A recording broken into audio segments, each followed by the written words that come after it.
Hello viewers, good evening. আপনারা কেমন আছেন সবাই? আশা করি ভালো আছেন।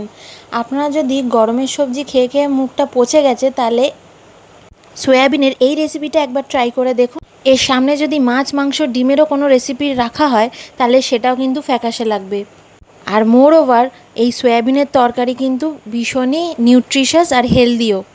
বানানো ভীষণ ইজি, তার জন্য আমি আগেই সয়াবিনটা সিদ্ধ করে নিলাম। সয়াবিনটা জল ছেঁকে রেখে দিলাম একটা পাত্রে। আর বেশ 1 কাপ মতো চিনেবাদাম ভালো করে ডার্ক করে ভেজে নিলাম। এবার আমি কুচিয়ে রাখা পেঁয়াজ আর রসুনটা তেলে হালকা করে ব্রাউনভাবে ভেজে নেব। আপনারা চাইলে এটাকে অমিট করতে পারেন। আমরা এটাতে ব্যবহার করছি, নিরামিষভাবে করছি না, আমিষভাবে করছি। তাই এই রান্নাটায় যদি পেঁয়াজ রসুন দেওয়া যায় আর এইভাবে ভেজে তুলে আগেই নেওয়া যায় তাহলে কিন্তু এর টেস্টটা আরও ভালো হবে। আমি এবার এখানে দিয়ে দিলাম টমেটো।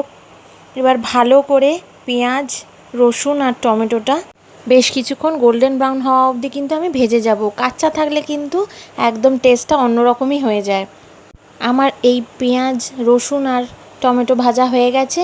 একসাথে এই বাদামের সাথে আমি এটাকে পরে ঠান্ডা হলে পিষে নেব। আমার এটা একদম মিহি পেস্ট তৈরি করা হয়ে গেছে। মনে রাখবেন, গরম অবস্থায় পেস্ট তৈরি করবেন না, একটু ঠান্ডা হলেই তৈরি করবেন। এবার আমি হালকা করে এই সয়াবিনটা তেলে ভেজে নিচ্ছি। অল্প হলুদ গুঁড়ো দিতে পারেন, দিয়ে হালকা করে ভেজে তুলে নেব। এবার আমার সয়াবিনটা ভাজা হয়ে গেছে। এবার সেম তেলে আমি এরকম টুকরো করে কেটে রাখা আলু দিয়ে দিলাম ভাজতে। অল্প হলুদ গুঁড়ো আর অল্প নুন দিয়ে আমি এটাকে ভেজে তুলে নেব।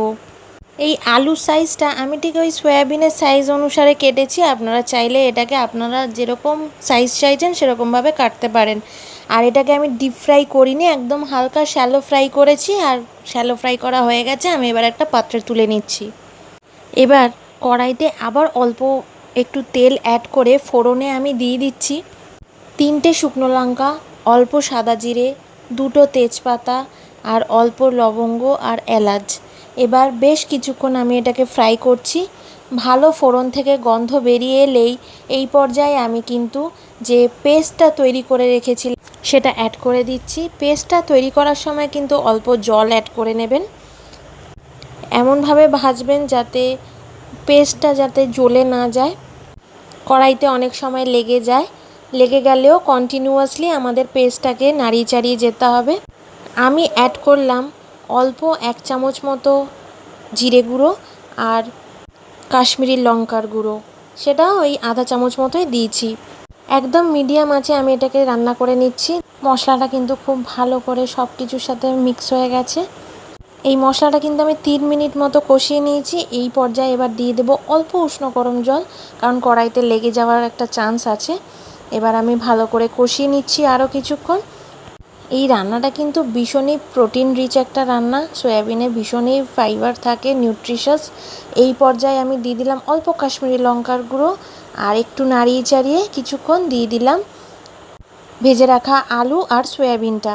এটা কিন্তু খুব একটা প্রোটিন রিচ খাবার, আর কিন্তু ক্যালসিয়ামও অনেক থাকে। এরকম নতুন নতুন রেসিপি দেখার জন্য কিন্তু আমার চ্যানেলটাকে অতি অবশ্যই সাবস্ক্রাইব করতে হবে। ভালো করে কষিয়ে নেওয়ার পর 1 কাপ মতো উষ্ণ গরম জল অ্যাড করেছি। এবার আমি এটাকে ঢেকে রান্না করব।